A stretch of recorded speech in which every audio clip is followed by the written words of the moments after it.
For an entire year, I quietly paid my younger sister's rent. Every month, without fail, without her even asking. I thought I was helping her build a better life, being the supportive sibling she needed. But then, I stumbled across what she was actually saying about me behind my back. It wasn't just gossip, it was betrayal. And instead of yelling, I planned a silent payback she never saw coming. I'm Daniel, 32, the responsible one of our family. Ever since our dad passed away, I've tried to step up. Not because anyone asked me to, but because that's just who I am. My younger sister Emily is 26. She's bright, artistic, but life has never been steady for her. Jobs come and go, boyfriends come and go, and every time she slips, I'm the one who reaches out a hand. When she moved to the city a year ago, she called me in tears one night. Her new job barely covered food, and she was terrified of losing her tiny studio apartment. I remember sitting at my kitchen table staring at my own stack of bills and thinking, if I don't help her now, she'll drown. So, without making a big show of it, I arranged with her landlord to pay her rent directly. Every month, on time. I told Emily, don't worry, just focus on your work, get back on your feet. She promised she would. She thanked me, sometimes with tears in her eyes, and sent me photos of her canvases and sketches, saying I was helping her keep her dream alive. That made me feel proud, like all the extra hours at my job were worth it. My own life during that year was simple, but tight. I work in IT support, commute an hour each way, and save every penny I can for a house of my own. Covering Emily's rent meant putting off my plans. No vacations, no new car, just a small apartment and a quiet routine. But I kept telling myself, family first. Around the holidays, I'd bring her groceries and slip some cash into an envelope. She'd hug me, post smiling selfies of us on social media with captions like, "Best brother ever." Everyone online thought we were the perfect sibling duo. Yet, small things started to feel off. She'd dodge my calls sometimes. I'd hear through mutual friends that she was going out a lot, buying expensive clothes and bragging about commissions that supposedly paid well. Once, a cousin mentioned that Emily said she was paying her own rent now and that I barely did anything for her. I laughed it off, thinking maybe my cousin misheard. But the seed of doubt was planted. Was Emily really struggling, or was she just letting me shoulder her expenses while she lived a different life? Still, I told myself I was being paranoid. We'd always been close. She'd never take advantage of me. By the time spring rolled around, I'd paid 12 months of rent for her. I figured she was stable now. Maybe, I thought, I'd taper off the payments soon and let her stand on her own. But fate, or maybe karma, had something else in store for me. Because one ordinary afternoon, with one accidental glimpse at a phone screen, I would find out exactly what Emily had been saying about me all along. I still remember the exact moment the illusion cracked. It was a quiet Saturday afternoon. I'd gone to Emily's apartment to drop off a bag of groceries. She was out, at a brunch according to the sticky note on her fridge, so I let myself in with the spare key she'd given me months ago. I wasn't snooping. I just wanted to leave the bag in the kitchen and head back home. As I set the groceries down, her phone buzzed on the counter. The screen lit up with a notification from a group chat I didn't recognize. Normally, I would never look at someone's messages, but the preview line caught my eye. Daniel's so pathetic, he still thinks he's saving me. My stomach dropped. For a second, I thought I misread it, but there it was, my name in bold, paired with words that felt like a slap. My hands trembled. I tried to tell myself it was out of context, a joke maybe, but when the phone buzzed again, another line popped. Up. He's basically my ATM. As long as he keeps paying, I can focus on my life. I felt the air leave my lungs. The apartment that had felt like a haven for her now felt like a stranger's lair. All the nights I'd stayed late at work, all the times I'd cut back on my own needs, all the quiet sacrifices, and this was how she spoke about me. I sat down at her tiny dining table, staring at the sunlight on the hardwood floor. My mind raced back over the past year, the dodged calls, the expensive clothes, the way she'd changed the subject when I asked about work, the cousins, comment. It all fit now, like pieces of a puzzle clicking into place. The betrayal wasn't just financial, it was personal. Emily wasn't just taking my help, she was mocking it, using it as a punchline with her friends. I left the apartment in a haze, the groceries still on the counter. On the walk back to my car, my emotions swung wildly. Disbelief, anger, sadness, shame. How had I been so blind? That night, I couldn't sleep. I sat at my laptop, scrolling through my bank statements, adding up every rent payment I'd made. 12 months, thousands of dollars. I realized, too, that Emily had never once offered to pay me back, not even a token amount. For the first time, I began to question my role in all of this. Had I enabled her? Had my constant rescuing taught her that I was a bottomless well she could draw from without consequence? In the days that followed, I kept my face neutral whenever she texted or called. I didn't confront her yet. Instead, I started watching more closely. I noticed her social media posts, nights out at trendy restaurants, new designer handbags, captions about hustling hard and treating yourself. Meanwhile, I was eating instant noodles to make sure her rent was paid on time. Slowly, a plan began to take shape in my mind. I didn't want revenge in the dramatic movie sense. I didn't want to hurt her physically or ruin her life, but I did want her to understand what she'd done. I wanted her to see what it felt like to stand on her own 2 feet. For real, this time. So I started gathering information. I logged into the portal where I'd been paying her rent, checked the dates, the amounts. I saved receipts. I also began to quietly adjust my own finances, funneling the money I'd been sending her back into my savings account. At the same time, I began to research my options. Could I legally recoup any of this? Probably not. Gifts are gifts. But could I at least stop the payments immediately without breaching any agreement? Absolutely. The next rent cycle was 2 weeks away. Emily hadn't said a word about it, assuming, I guess, that I'd keep paying as always. I decided to keep my cool and play along a little longer. Whenever she called, I listened politely as she bragged about her new commissions or a weekend, trip with friends. I even congratulated her.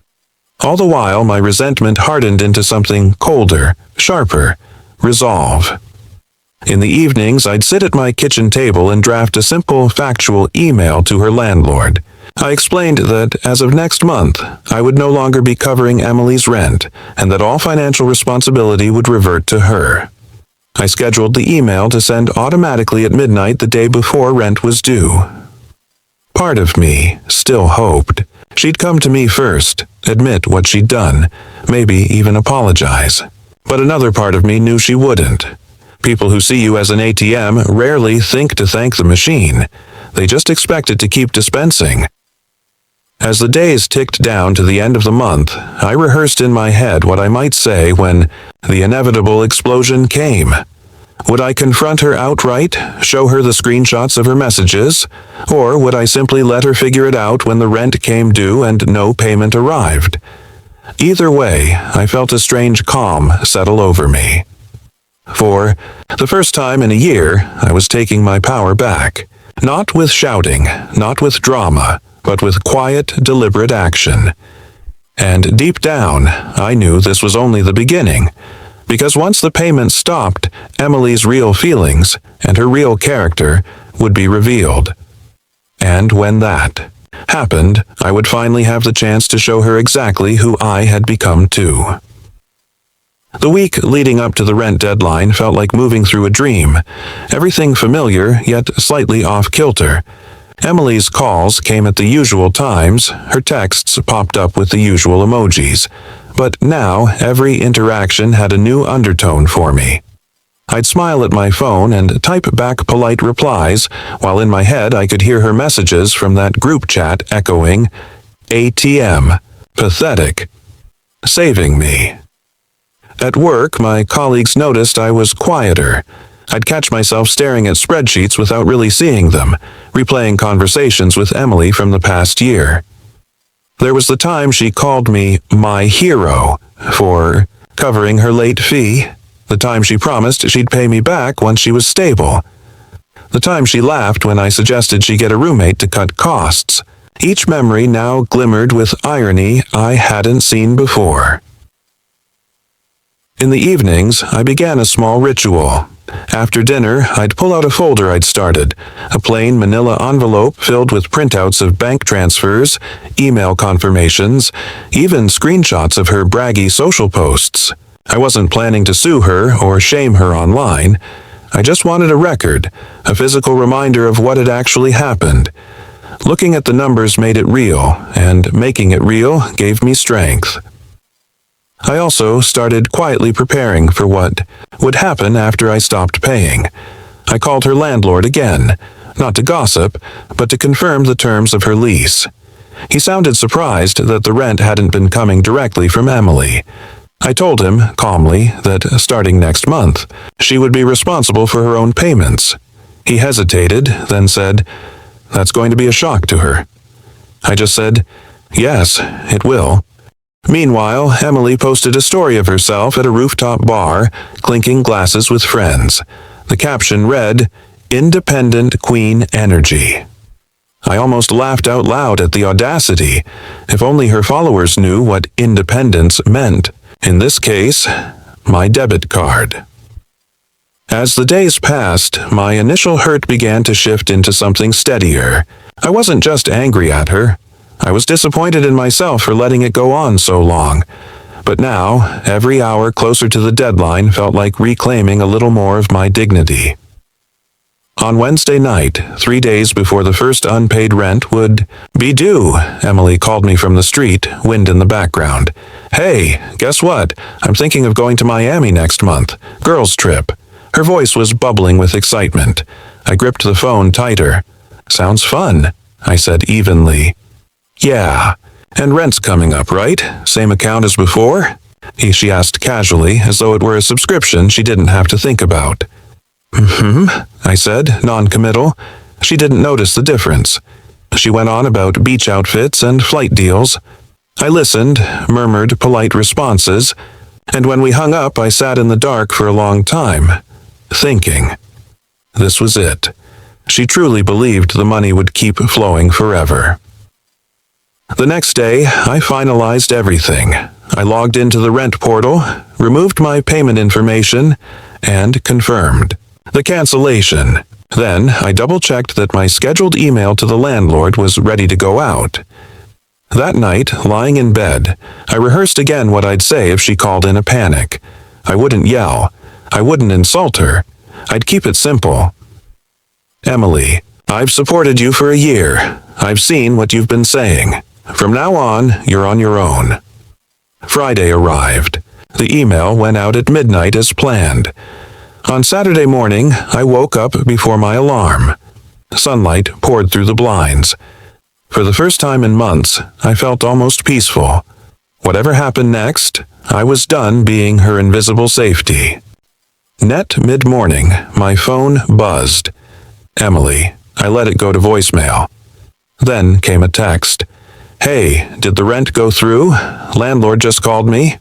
I stared at the screen, heart thudding. This was the moment. I could still cave, still wire her the money. But instead, I typed back slowly, "No, I'm not paying it anymore. We need to talk." The typing bubbles appeared, disappeared, then appeared again.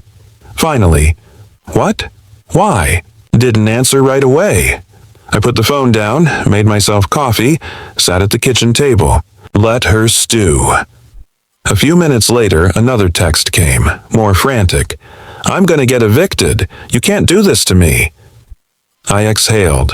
She still didn't get it. It wasn't something I was doing to her. It was something I was stopping doing. Picked up the phone and called her. When she answered, her voice was sharp. "What's going on? Why didn't you pay it?" I kept my voice calm. "Emily, I've been covering your rent for 12 months. During that time, you've been telling." People I'm pathetic and an ATM. I saw the messages. I'm done. Silence on the line. Then a stammer. What? You're spying on me? No, I said. I happen to see the truth. And the truth is, you don't respect me or what I've done for you. So now you're on your own. She tried a different tactic. I was just venting. You don't understand. Maybe I don't, I said, but I do understand my own boundaries. And I'm enforcing them. Another silence. Then the line went dead. She'd hung up. I sat there. For a moment, phone still in my hand. My heart was pounding, but I felt lighter. This wasn't revenge, not really. This was release. Over the next few hours, she sent more texts, angry ones, pleading ones, then accusing ones. I didn't respond. I went for a walk instead, breathing, in the cool air. With each step, I felt myself shedding the weight of the past year. I knew the hard part wasn't over. She might show up at my place. She might badmouth me to relatives. She might even crash financially without my help. But all of that was hers to face, not mine. That evening, as the sun went down, I opened the folder of receipts one last time. I didn't feel the sting anymore. I felt something closer to pride. I'd tried to help. I'd given more than most siblings would. And now I was choosing myself. And as I closed the folder, I began to think about the next step. The part of the plan that would not just end my support, but quietly reveal to our family what had really been going on. Saturday night, after the barrage of texts had stopped, I sat at my desk and opened a blank email. I'd been debating this step for days, and now felt like the right time. Quietly, I composed a message to a small group of relatives, the same aunts and uncles who always praised Emily for being so independent. I didn't rant. I didn't accuse. I simply laid out the facts. For the past year, I had been paying her rent. I had recently discovered her disparaging comments about me. As of this month, I had stopped. I attached a handful of receipts as proof. The subject line read, "Just so you know." When I hit send, a strange calm washed over me. This wasn't revenge in the loud, cinematic sense. This was a quiet correction of the narrative. I wasn't the ATM brother. I was the brother who had gone above and beyond. If Emily wanted to spin stories, she'd have to do it without a safety net now. The next morning, I received a trickle of replies. One aunt wrote, "We had no idea. We're so sorry." An uncle replied, "That's generous of you. You've done more than enough."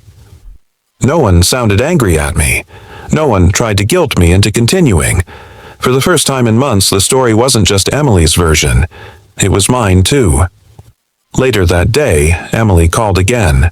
This time, she didn't shout. Her voice was smaller. "You told them," she said. "I told the truth," I answered. Silence. Then, "So what happens now?" "Now," I said evenly, "you handle your own rent, you explain your own choices, and you stop treating me like a bank." She sniffed, maybe on the verge of tears, but she didn't argue. We ended the call. That evening, as I sat on my balcony watching the city lights flicker on, I realized I felt different. Not triumphant exactly. Not vindictive, just free. I had given generously. I had been betrayed. And I had acted, quietly, but firmly, to reclaim my boundaries. In my mind, I pictured Emily scrolling through her phone, trying to piece together a new story now that the old one had unraveled. I didn't know how she'd spin it. I didn't know if she'd learned from it. But that wasn't my responsibility anymore. What I did know was that for the first time in a year, my paycheck was my own, my dignity was intact, and my future felt open again. My silent payback wasn't about punishing her. It was about freeing myself, and in that quiet, I realized I'd already won. The following week rolled around like a slow drumbeat. It was the first time in 12 months that Emily had to figure out her rent herself, I didn't block her calls, I didn't delete her number. I just stopped initiating contact. Every day after work, I'd come home, make dinner, and wait for the next inevitable development. On Tuesday evening it came.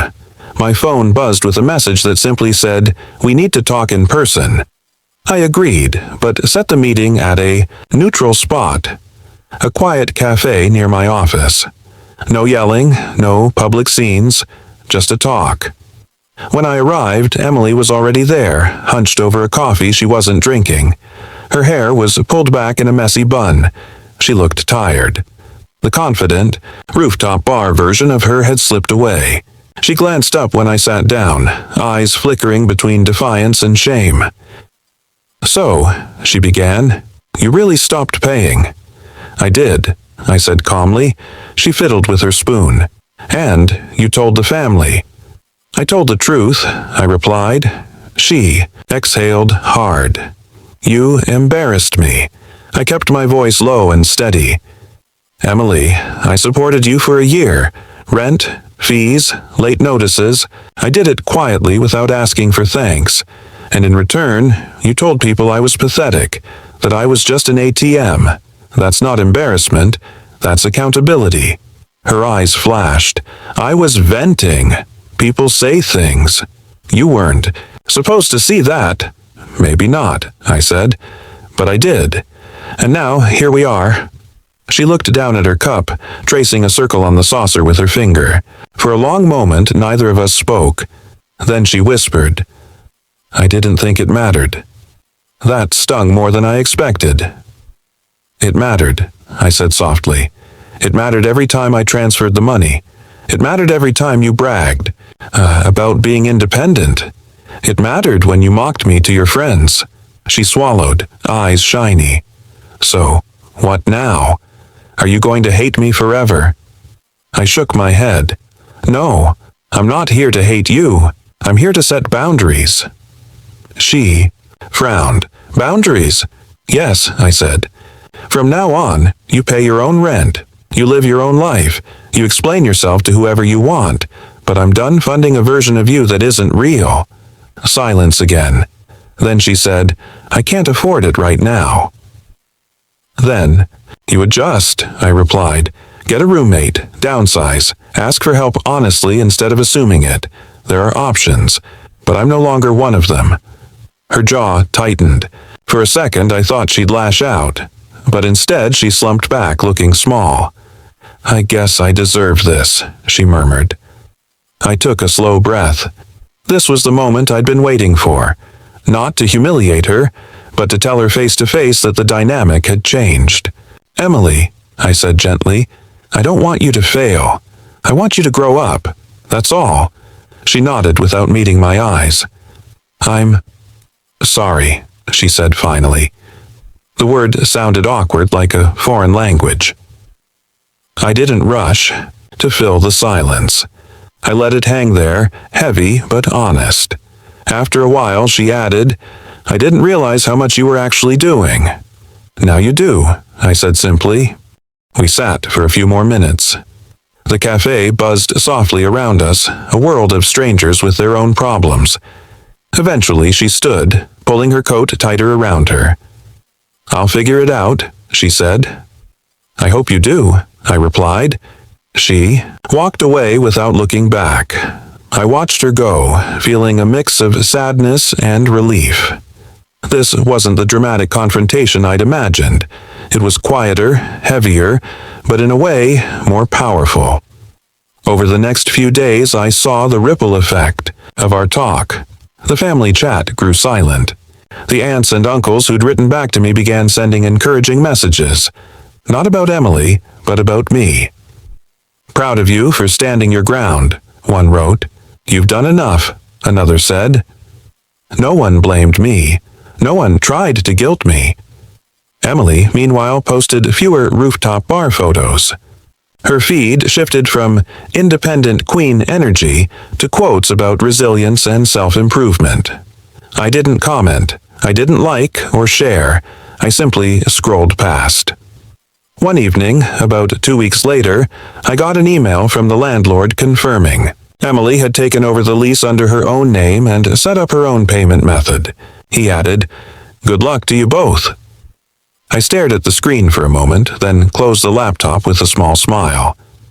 In that quiet, I realized my plan had worked. Not a public shaming, not a screaming match, just a steady withdrawal of support, a calm presentation of the facts, and a conversation that left no ambiguity. Emily now had to live the independence she'd been bragging about. That weekend, I cleaned out the folder where I'd kept all the receipts. I didn't need it anymore.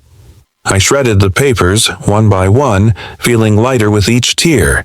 This wasn't revenge in the cinematic sense. It was reclamation. My generosity was mine again. My paycheck was mine again. My dignity was mine again, and as I dropped the last shredded piece into the bin, I found myself wondering what Emily would do next. Would she resent me forever? Would she learn from this? Would she ever apologize in a way that felt real? I didn't know, but I did know one thing. For the first time in a year, the story was mine to tell, and I was telling it on my own terms. It's been 6 months since that cafe meeting with Emily. Sometimes I still replay it in my mind, not to gloat, but to check if I did the right thing. In the beginning, the silence between us was sharp, like a cut. We went from daily texts to none at all. Family gatherings were awkward. My parents tried to smooth things over, but I refused to be drawn into another round of just forgive and forget. I wasn't angry anymore. I was simply done being used. Gradually, though, the edges softened. Without the monthly bank transfers, my own finances stabilized. I took a weekend trip I'd been putting off for years. I upgraded my old laptop. I even started saving for a down payment on a small place of my own.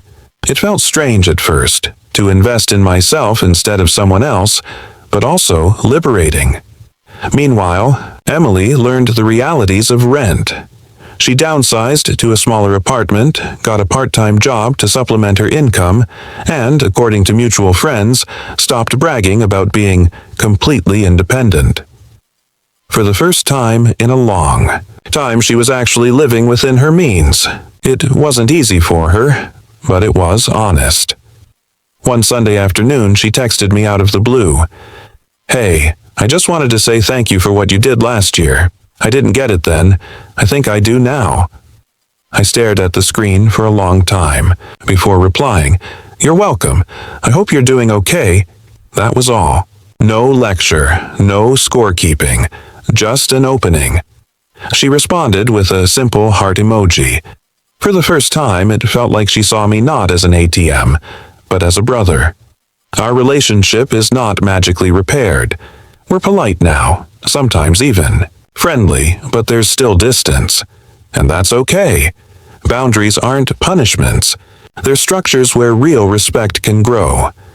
I had to learn that the hard way. Looking back, I realize how much of my identity had been tied to being the helper. Paying Emily's rent gave me a quiet sense of virtue, but it also kept me in a role I didn't have to question. When I found out what she was saying about me, it was like a mirror cracking. I saw the pattern for what it was: generosity without respect, giving without honesty, a cycle that made both of us smaller. Ending. That pattern wasn't about revenge. It was about self-respect. The quiet withdrawal, the conversation at the cafe, the shredded receipts, all of it was less about punishing Emily and more about reclaiming my own agency. People often imagine revenge stories as dramatic showdowns, shouting, exposure, public humiliation. My story didn't look like that. It looked like taking a deep breath and saying, "No more." It looked like drawing a boundary and then sticking to it even when it was uncomfortable. In the months since, I've noticed something else. People respect me more. Friends who once treated my generosity as a given now ask before they assume. Family members who once teased me about being too soft now come to me for advice on how to set limits. By protecting my own dignity, I inadvertently taught others how to treat me. And Emily? She's changing too. Slowly, imperfectly, but visibly. Last week, she sent me a photo of the tiny herb garden she started on her new apartment balcony. She wrote, "First thing I've paid for, entirely myself. Feels good." I wrote back, "Proud of you." And I meant it. Sometimes we think helping someone means shielding them from consequences. But real help, I've learned, is letting them stand on their own feet, even if they stumble. It's harder. It's quieter. But in the long run, it's kinder. When I tell this story now, people ask if I'd do it again. Pay her rent, keep it secret, absorb the gossip. My answer is complicated. I'd still want to help, but I'd be honest from the start. I'd set clear terms. I wouldn't confuse silence with virtue. Because the real lesson here isn't about my sister at all. It's about me. I had to learn that generosity without boundaries isn't generosity. It's self-erasure. And no amount of money can buy back self-respect once you give it away. As I sit here writing this, the evening sun is pouring through my window. The apartment is quiet. My bank account is mine. My time is mine. My story is mine. Emily is out there figuring out her own path, and for the first time in a long time, I feel light. Maybe one day we'll be close again. Maybe we won't. Either way, the dynamic has changed for the better. We're both living with the consequences of our choices. That's not a tragedy. That's growth. And if you're listening to this thinking about your own version of Emily, a friend, a sibling, a partner, and wondering if you're being too generous, too silent, too erased, take it from me. Kindness without self-respect will eat you alive. But boundaries can set you free. That's the real ending of my story. Not revenge, not payback, but freedom. Freedom to give without resentment. Freedom to love without being used. Freedom to be the main character in my own life again, and that, I've discovered, is the best kind of plot twist there is.